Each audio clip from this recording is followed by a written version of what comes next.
महाराज, आज भी नियम है, अगर किसी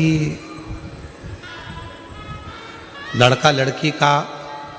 शादी होने के बाद अगर तलाक हो रहा है,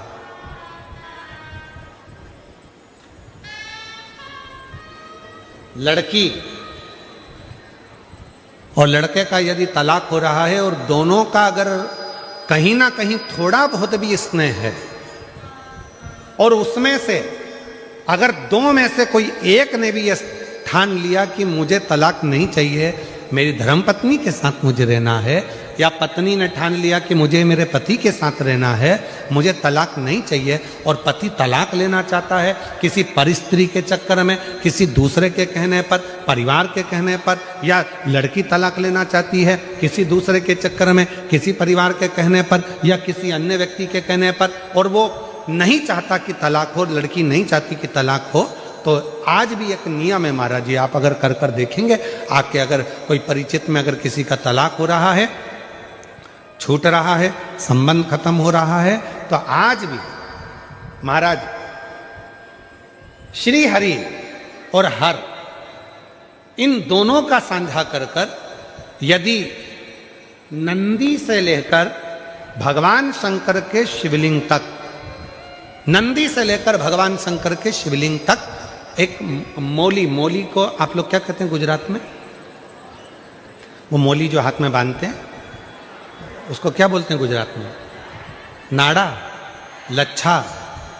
मौली, जो लाल पीला धागा होता है ना जिसको हाथ में बांधते हैं पूजन के टाइम पर, तो वो लच्छा, वो नाड़ा, वो मौली जो है वो जो बांधने वाला है, नंदी का जो एक चरण खड़ा हुआ है, बाकी का चरण एक आगे का नीचे दबा हुआ है, पीछे का चरण भी दबा है, पर एक नंदी का चरण ऊपर है, उस चरण से लेकर भगवान शंकर के शिवलिंग तक एक सूत्र को बांधा जाए और उस सूत्र को 7 जगह पर बेलपत्र रखकर उठा लिया जाए, और उठाने के बाद में किसी भी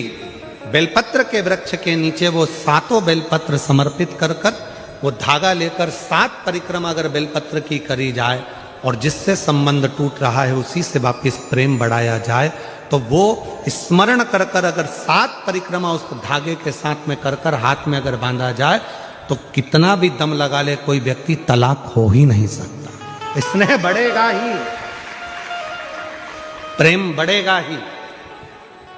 वो टूट नहीं सकता, उसको तोड़ा नहीं जा सकता। पर उसमें एक काम आपका भी चाहिए, आपकी वात्सल्यता, आपका प्रेम, आपकी करुणा